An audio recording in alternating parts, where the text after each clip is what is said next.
A biker pushed a royal guard to the ground, thinking he'd proven his superiority. But as the guard rose from the stones, that moment of triumph turned to terror. One precise grip was all it took to teach him the difference between real strength and empty intimidation. Here's what happened. But before we continue, let us know in the comments below where you're watching from. Subscribe to the channel, as tomorrow at the same time we bring you another remarkable display of royal guard valor that you won't want to miss. The morning air at Windsor Castle carried an unseasonal chill, the kind that made the tourists pull their jackets closer as they gathered to watch the changing of the guard. Guard James Mitchell stood at his post, his scarlet uniform a stark contrast against the ancient stone walls, 8 years of military service evident in his unwavering stance. The first sign of trouble came with the distant rumble of a motorcycle engine. Not the purr of a tourist's rental, but the aggressive growl of a heavily modified machine. The sound drew closer, cutting through the respectful murmur of the crowd like a blade through silk. Guard Mitchell's eyes remained fixed forward, but his combat-trained senses noted every detail of the approaching threat. The motorcycle that pulled up to the curb was as black as its rider's intentions. Chrome skull ornaments decorated the handlebars, and various Nordic runes, symbols that had been perverted from their original meaning into something darker, were painted across the gas tank. The rider, a mountain of a man whose leather vest struggled to contain his bulk, dismounted with deliberate slowness. His boots, adorned with steel caps, struck the pavement with heavy purpose. Various patches adorned his vest, some bearing symbols that had caused decent people to shudder since the 1940s. A crude iron cross hung from a chain around his neck. Not the military honour it mimicked, but a cheap replica that spoke of borrowed glory and twisted ideals. Well, well, the biker's voice carried the gravel of too many cigarettes and not enough humanity. Look what we got here. He moved toward Guard Mitchell with the swagger of someone used to intimidating others into submission, standing all pretty in your fancy uniform. The crowd began to shift uneasily. Parents guided their children back, recognizing the familiar tension that preceded violence. A group of elderly visitors, their tour guide's commentary now forgotten, watched with concerned expressions as the biker invaded the ceremonial space. You know what I see when I look at you? The biker circled Guard Mitchell, his shadow falling across the immaculate uniform. I see everything that's wrong with this world. All this. He gestured contemptuously at the castle walls. Tradition and order makes me sick. Guard Mitchell remained motionless, his discipline forged in places where far more dangerous men had tested his resolve. His eyes stayed fixed forward, but every muscle was ready, every sense alert. Years of active service had taught him to read threats, and this one was escalating with textbook predictability. The biker moved closer, the smell of leather and malice preceding him. His fingers, adorned with rings bearing symbols of hate, flexed unconsciously. Your kind always did hide behind uniforms and rules, he sneered, his voice carrying decades of practiced hatred. Too afraid to face real men one-on-one. The morning sun caught Guard Mitchell's brass buttons, each one polished to mirror shine, not for ceremony, but because attention to detail had saved lives in combat zones where he'd earned his right to wear this uniform. The biker's reflection distorted across those buttons, a twisted image that matched the darkness of his intentions. Hey, toy soldier, the biker's voice grew louder, deliberately provocative. I'm talking to you. He moved closer, invading the carefully measured space around Guard Mitchell's post. His massive frame cast a shadow over the guard's polished boots, like a storm cloud promising violence. A pair of German tourists quickly gathered their children, hurrying them away from the unfolding scene. The biker noticed their retreat and sneered. Look at that! People still running scared, just like the old days, eh? His laugh was ugly, carrying echoes of ideologies that had once plunged Europe into darkness. The morning sun caught the iron cross hanging from his neck, a mockery of the real military honour it imitated. His vest, adorned with patches that would have been illegal in several European countries, stretched as he squared his shoulders. "But you'll just stand there, won't you? All discipline and protocol." He spat the words like they were poison. An elderly man wearing a Royal Marines veteran's pin stepped forward, his weathered face tight with recognition of the gathering storm.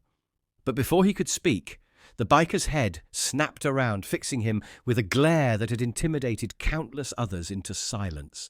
"Stay out of this, old man. Your generation had their chance." Guard Mitchell's eyes remained forward, but his combat-trained senses tracked every movement. Through tours in Afghanistan and Iraq, he'd learned to read the signs of impending violence, the subtle shifts in weight, the unconscious flexing of fingers, the telltale changes in breathing patterns. The biker was displaying them all. "You know what your problem is?" The biker circled again, his boots scraping against the pavement like a bull preparing to charge.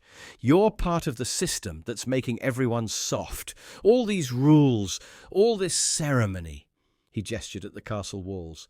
"While the real men, the strong ones, we're out there living free." His voice carried across the courtyard, where more tourists had stopped to watch the confrontation. Some had backed away to what they hoped was a safe distance, while others stood frozen, unable to look away from the build-up of inevitable violence. "I've been watching you lot," the biker continued, his tone dripping with contempt. "Standing here day after day, playing dress-up soldier while the world laughs." His fingers traced one of the Nordic runes tattooed on his knuckles, ancient symbols of strength perverted into markers of hate. "My grandfather used to tell me stories about real strength, about a time when men didn't hide behind fancy uniforms and royal traditions." Guard Mitchell's posture remained perfect, each crease in his uniform knife-sharp, despite the morning heat. The rifle in his white-gloved hands stayed precisely positioned, not a ceremonial prop, as the biker assumed, but a tool he'd used in combat, defending the very freedoms this man was abusing. "Nothing to say?" The biker moved directly in front of Guard Mitchell, close enough that his breath fogged the brass buttons. "Course not. You're just another puppet, aren't you? Standing here guarding what?" His voice rose with each word, decades of hatred finding a target. "Some fancy building? Some outdated traditions?" A young boy in the crowd tugged at his mother's sleeve, asking in a whisper that carried too far, "Mummy, why is that man so angry?" The question seemed to enrage the biker further. He spun toward the voice, causing several onlookers to flinch. "Why am I angry?" he shouted, playing to his unwilling audience. "Because while real men like me are keeping the old ways alive, society worships these—" He turned back to Guard Mitchell, his face contorted with disgust. "These toy soldiers, these defenders of weakness." What happened next unfolded with the brutal simplicity of a hammer striking steel. The biker, his patience finally exhausted by Guard Mitchell's unwavering discipline, moved with surprising speed for his size. His leather vest creaked with the sudden motion, chains jingling against metal studs as his massive frame launched forward. "Let's see how strong your precious protocol is," he snarled, massive hands shooting forward like pistons. The push was calculated, delivered with the precision of someone who'd spent years perfecting the art of violence. His palms struck Guard Mitchell's chest with enough force to send the soldier staggering backward, leather-clad arms extending fully as years of intimidation and brutality translated into one explosive moment. The impact carried the weight of countless bar fights and back-alley brawls, each one adding to the biker's confidence that might made right. Guard Mitchell's boots scraped against the ancient stones as he fought for balance. The sound of metal heel plates against centuries-old rock created a harsh screech that seemed to cut through the morning air. For a fraction of a second, his perfect posture wavered, ceremonial rifle tilting as gravity took hold. The sunlight caught his brass buttons one last time before the inevitable. Then, with a sound that echoed off the castle walls like a thunderclap, he fell. The impact wasn't dramatic. No Hollywood theatrics, just the simple physics of a body meeting unyielding ground. His ceremonial rifle clattered against the stones, the sound seeming to reverberate through the very foundation of Windsor Castle itself. The biker's laugh boomed across the courtyard, deep and cruel, rolling across the ancient stones like thunder before a storm. "Look at your mighty guardian now!" He raised his arms in triumph, massive fists clenched above his head, his silhouette casting a dark shadow over the fallen guard. The sunlight caught his knuckle tattoos, those twisted runes that had witnessed countless acts of violence, each one telling its own story of hatred and brutality. Nordic symbols that once represented strength and honor, now perverted into markers of hate, gleamed on his skin. "Not so perfect anymore, are you?" Several tourists gasped, their phones forgotten in hands that covered shocked expressions. A child began to cry somewhere in the crowd, the sound quickly muffled by a parent's protective embrace. The elderly veteran took 2 steps forward before his companion grabbed his arm, both men recognizing that this situation had moved beyond civilian intervention. Their faces showed the grim recognition of men who had seen this kind of ideology before, in places where history had been written in blood. A young mother pulled her children behind a stone pillar, her face tight with worry, instinctively shielding them from the display of brute force triumphing over discipline. "This!" The biker turned to address his unwilling audience, arms still raised in victory, his voice carrying the practiced cadence of someone who had given similar speeches in dimly lit bars and secret gatherings. "This is what happens when you put faith in weakness, in tradition." His voice carried years of practiced rhetoric. The same poisonous ideology that had once marched across Europe, now echoing off ancient British stones. Each word dripped with contempt for the values the uniform represented. Real strength doesn't bow to protocol. Real men don't hide behind tradition. Guard Mitchell lay there for exactly 3 seconds. His ceremonial rifle had landed beside him, the metal somehow untarnished by its fall, the polished surface reflecting the morning sun like a mirror. His bearskin cap had shifted slightly, revealing eyes that no longer held any trace of ceremony or parade ground protocol. Those eyes had seen combat, in places where real strength meant something very different from what this biker preached. They held the quiet focus of a predator preparing to strike. "Hail victory!" the biker shouted, turning his back on the fallen guard to face the crowd fully. His arms remained raised, victory pose transforming into something darker, more historically sinister. The iron cross swung from his neck like a pendulum, marking the moments before violence, catching the light with each movement. Its sharp edges seemed to cut through the morning air, a symbol of everything that had once threatened to destroy the very civilization these guards protected. See how easily your protector falls.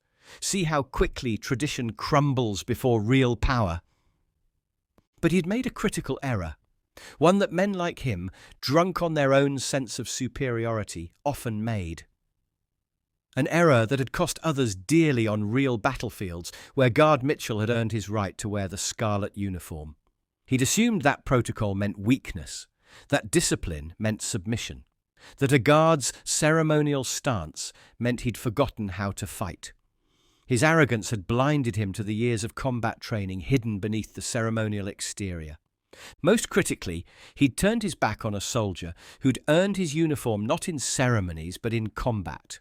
A soldier who had faced real enemies in places where victory wasn't measured in crowd reactions and theatrical displays, but in survival and the protection of values worth dying for. Guard Mitchell's eyes locked onto the biker's exposed back. His white-gloved hands pressed against the courtyard stones, combat training replacing ceremonial precision. Each finger found its position with tactical efficiency, preparing for a movement that had been drilled countless times in military training. In that moment, he wasn't just a queen's guard. He was every soldier who'd ever fought against the poisonous ideology this biker represented. His muscles coiled like springs, years of battlefield experience, calculating angles and applying physics in ways no barroom brawler could anticipate. The biker, still celebrating his perceived victory, never saw what was coming. His arms remained raised in that hateful salute, his mouth open in mid-gloat, as Guard Mitchell executed a movement that had nothing to do with ceremony and everything to do with battlefield efficiency. The morning sun caught the guard's brass buttons one final time, as he prepared to demonstrate the difference between theatrical strength and tactical reality. He moved with the fluid precision of a predator. His rise from the ground wasn't the ceremonial movement tourists photographed during the changing of the guard. This was pure combat efficiency, each muscle responding to years of battlefield training. Before the biker's victory, shout could fade from the air. Mitchell's white-gloved hand clamped onto his shoulder with devastating force. The grip wasn't just strong, it was tactically perfect.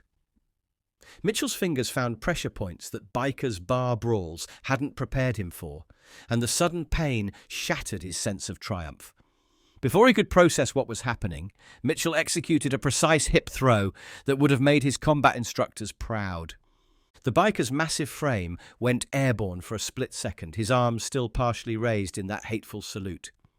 Then gravity took over, and 200 pounds of self-proclaimed real strength crashed onto the ancient stones with a sound that echoed off the castle walls. His leather vest scraped against the pavement, and the cheap iron cross around his neck shattered on impact. But Mitchell wasn't finished. Before the biker could even register the shock of impact, the guard's boot pressed into his chest with calculated pressure. Not enough to cause serious injury, but more than sufficient to communicate absolute control. The highly polished toe cap gleamed in the morning sun, a symbol of discipline, pinning down the embodiment of chaos. "Go ahead," Mitchell's voice carried the quiet authority of someone who'd commanded men in real combat. "Test your real strength now." His foot maintained perfect pressure as the biker struggled uselessly against the hold. Each movement only demonstrated how completely he was trapped, how thoroughly his perceived superiority had been shattered. The biker's face contorted with rage and disbelief. His massive arms strained against the pressure, muscles bulging beneath tattoos that preached hatred. But Mitchell's stance was tactically flawless. Each attempt to rise only resulted in another painful reminder of who held the real power. "Can't move, can you?" Mitchell's tone remained measured, professional. Funny how all that hatred, all that supposed strength, amounts to nothing against proper training. His boot shifted slightly, finding another pressure point that made the biker's next struggle even more futile. "Let me explain something about real strength." The crowd had gone completely silent. Even the birds seemed to sense the gravity of the moment, their usual chatter absent from the courtyard. The elderly veteran who'd watched earlier nodded in grim approval, recognizing the controlled precision of Mitchell's actions. "This uniform," Mitchell continued, his voice carrying to every corner of the courtyard, "isn't about ceremony. It's about discipline, control, the very things your kind has always feared." His boot maintained perfect pressure as he spoke, each word punctuated by the biker's futile attempts to break free. "In Afghanistan, I fought against men who thought like you, who believed that hatred made them strong." The biker tried to spit out a response, but Mitchell's tactical positioning made even that simple act difficult. "Those men learned what you're learning now. That real strength isn't about intimidation. It's about control, discipline, the very things you mock because you can't understand them." A bead of sweat rolled down the biker's forehead, cutting through the dirt left by his impact with the ground. His next struggle was weaker, the reality of his situation finally beginning to sink in. The patches on his vest, symbols of hatred and supposed power, were now smeared with the dust of his defeat.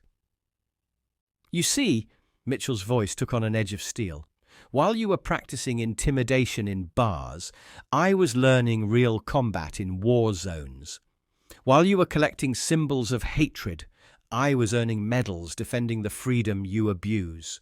His boot shifted again, maintaining control with clinical precision. "The strength you pretend to have?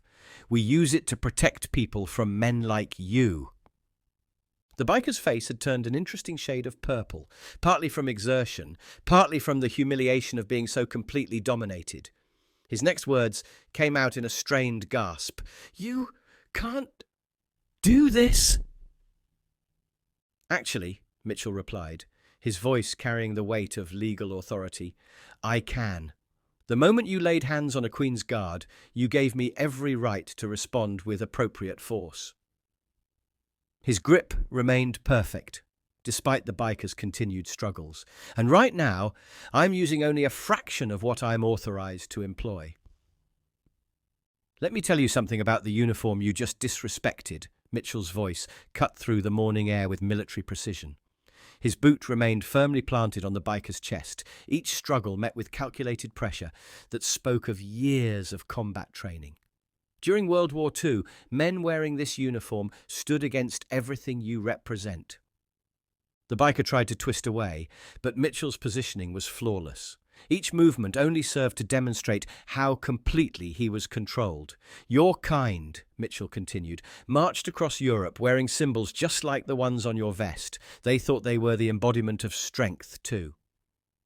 Mitchell's white gloves remained pristine despite the earlier fall, a testament to the same attention to detail that made his combat holds inescapable. "They learned what you're learning now, that real power isn't about intimidation. It's not about hatred. It's about discipline, training, and the willingness to stand against men like you." "You don't understand," the biker gasped, his face contorted with rage and growing fear. "We're the real—" "The real what?" Mitchell's voice took on an edge that had been honed in actual combat. "The real men. The strong ones." His boot shifted slightly, finding another pressure point that made the biker's next struggle even more futile. "Let me explain something about real strength. I've fought in places you couldn't find on a map, against enemies who made you look like a playground bully." The morning sun caught Mitchell's medals. Not ceremonial decorations, but awards earned in combat zones, where the difference between strength and weakness was measured in survival.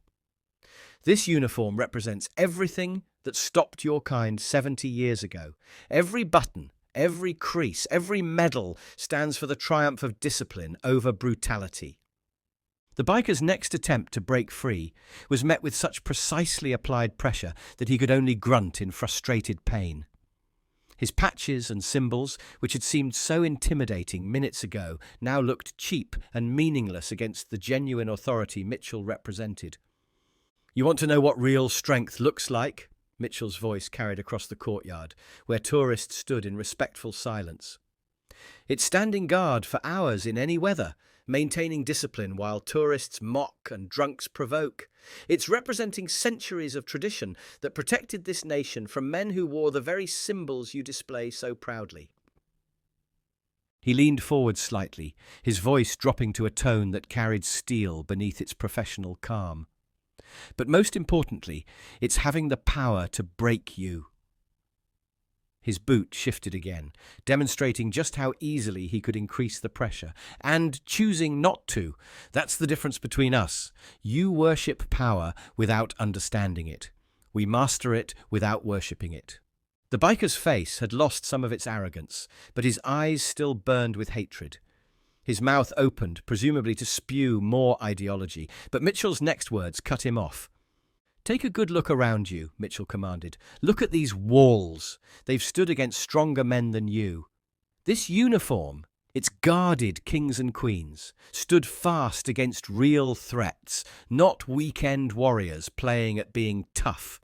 His voice carried the weight of every soldier who'd ever worn the uniform. The same discipline you mocked earlier, it's what's keeping you conscious right now.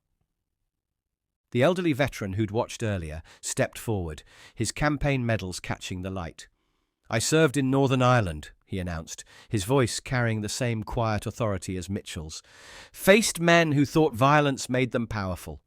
They learned the same lesson you're learning now, that real strength serves something greater than itself." Mitchell's boot hadn't moved an inch, maintaining the same precise pressure that had controlled the biker from the start. "So here's what's going to happen," he stated, his tone making it clear this wasn't a negotiation. "The police are on their way. You're going to be charged with assaulting a Queen's Guard, a serious offence that carries serious consequences." His eyes locked onto the biker's face, combat-hardened gaze meeting hatred without flinching. "But more importantly, you're going to remember this moment. Every time you look in the mirror and see those symbols of supposed strength, you'll remember how easily real discipline overcame them." The sound of approaching police sirens cut through the morning air, mixing with the biker's laboured breathing. Mitchell maintained his perfect control, the pressure of his boot unwavering as two police officers hurried into the courtyard. Their faces showed they'd been briefed on the situation. This wasn't their first encounter with someone who'd learned the hard way about respecting the Queen's Guard. "Assault on a Queen's Guard," the first officer stated, his tone professional, but carrying a hint of disgust as he noted the symbols adorning the biker's vest. "That's a serious offence, sir." The word "sir" carried none of the respect it usually implied. As the officers moved to take control of the situation, Mitchell executed a perfect tactical handoff. His boot lifted from the biker's chest with the same precision he'd shown throughout the encounter, allowing the police to secure the still struggling man.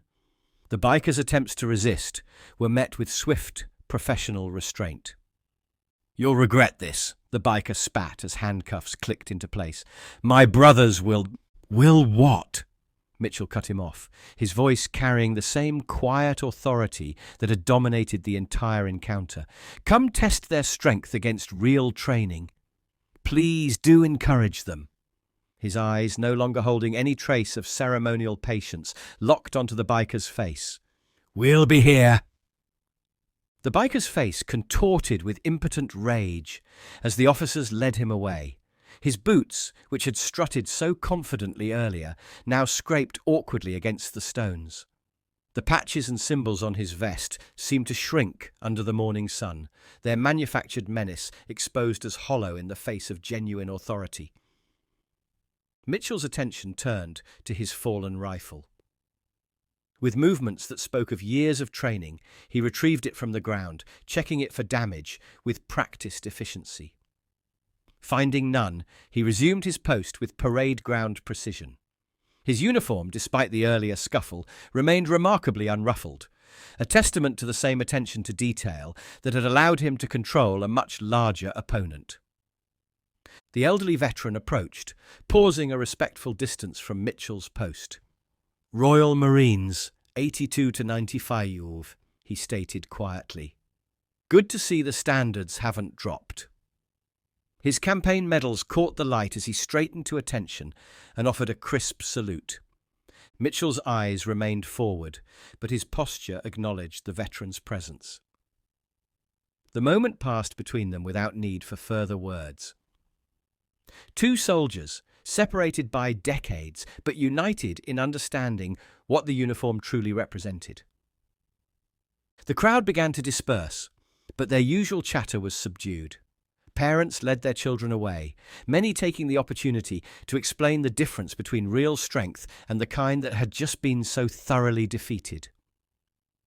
The German tourists from earlier had returned, their faces showing grim satisfaction at seeing symbols of hatred overcome by disciplined authority. A few yards away, one of the biker's patches lay in the dust where it had been torn loose during his fall. The Nordic rune it displayed, meant to symbolize strength, now seemed pathetically small against the backdrop of Windsor Castle's ancient walls. A street sweeper would later dispose of it without ceremony, consigning it to the same dustbin where similar symbols had ended up decades ago. As the day continued at Windsor Castle, tourists came and went, many unaware of the morning's events. But those who had witnessed it carried away something more valuable than photos or souvenirs. They had seen the reality behind the ceremonial facade, the steel beneath the scarlet uniform.